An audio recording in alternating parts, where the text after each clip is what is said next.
في يوم من الأيام راح الأمير مع زمايله في رحلة صيد، ولما دخل في وسط الغابة انفصل عن زمايله وتاه منهم. قعد يدور عليهم ملقاهمش، وبعدين بص قدامه كده لقى سلسلة من الجبال. قال أنا هروح عندها. قعد يمشي لغاية لما وصل لسلسلة الجبال اللي هو شافها من بعيد، لكن لما وصل عندها لقيها عبارة عن سور ضخم كبير بيفصل ما بين أرض البني آدمين وأرض العمالقة. وهناك شافوا العملاق ملك البلاد وقال له ايه ده يا إنسان يا صغير، انت أول واحد يوصل هنا من البني آدمين، وعشان كده ايه رأيك انا هعرض عليك انك تشتغل عندي خدام. ما كانش قدامه حل غير ان هو يوافق. كان العملاق راسه واصله لغاية السما، ومراته كمان راسها واصله لغاية السما والسحاب. ما كانش عندهم غير بنت واحدة حلوة اسمها جميرة. جميرة عجبها خالص الأمير الصغير. باباها استغرب جدا، كان نفسه ان بنته تتجوز واحد عملاق زيه، لكن هي كان عجبها الأمير الصغير.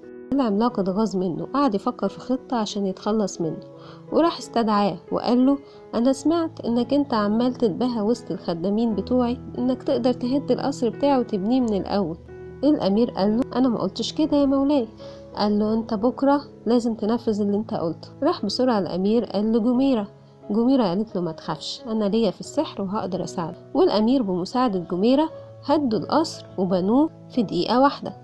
الملك اتغاظ وقال ان جميرة اكيد ساعدته، وراح عمل له تحدي تاني. استدعاه وقال له انا سمعت انك بتتباهى وسط الخدم انك انت تقدر تحول الارض المليانة حشائش واعشاب ضارة لجنينة جميلة مليانة بكل انواع الزهور، وتحط في وسطها نافورة فضية جميلة في ليلة واحدة بس. الامير قال له انا ما قلتش كده، وراح بسرعة قال لجميرة. جميرة قالت له يا ده انا هيسعدني جدا ان انا اهرب واقعد طول الليل ارتب واعمل حديقة جميلة. وفعلا فضلوا طول الليل يرتبوا في الحديقة وعملوا حديقة جميلة جدا. الملك اتغاظ جدا، اتغاظ خالص. بنته جميرة شافت ان هو اتغاظ وشكت انه هيعمل حاجة عشان يأذيهم. قالت للأمير احنا لازم نهرب، احنا لازم نجيب الحصان اللي يقدر يمشي 100 ميل في ثانية واحدة ونركبه ونهرب من أبويا. وفعلا جابوا الحصان وركبوا عليه وهربوا. تاني يوم الصبح قعدوا يدوروا عليها ملقوهاش، ولقيوا كمان ان الأمير دوا مش موجود، ولقيوا ان الحصان اختفى. قعدوا يفكروا في الموضوع. الملكة قالت للملك ده جميرة هربت هي والأمير الجديد بالحصان السريع، والحل الوحيد انك تجيب حصان سريع زيه وتجري وراه. الملك أخد الحصان السريع وفضل يجري وراه. جميرة شافته قرب يحصلها، فراحت بسرعة عملت حيلة، حولت نفسها لنهر كبير، وحولت الأمير لواحد أفريقي بيعوم في النهر، حولت الحصان لحقل من البصل. العملاق شاف النهر وشاف الراجل الأفريقي اللي بيعوم جواه. راح يسأله ما شفتش واحدة جميلة ومعاها واحد صغير؟ الراجل الأفريقي ما ردش عليه وراح غطس في وسط المية. وبعد شوية طلع له وقال له شايف حقل البصل اللي هناك ده أنا اللي زرعته.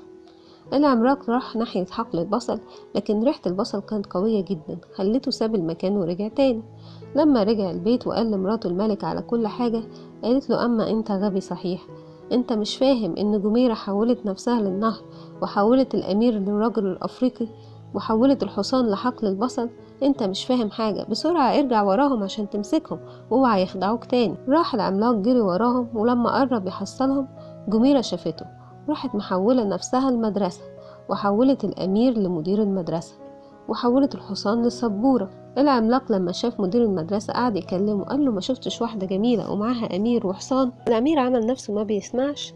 راح العملاق لما سأله مرتين وما ردش، راح سابه ومشي ورجع تاني وحكى لمراته الملكة على كل حاجة. الملكة قالت له من ضمن كل الناس الأغبياء اللي في كل العالم الظاهر انك انت أغبى واحد فيهم.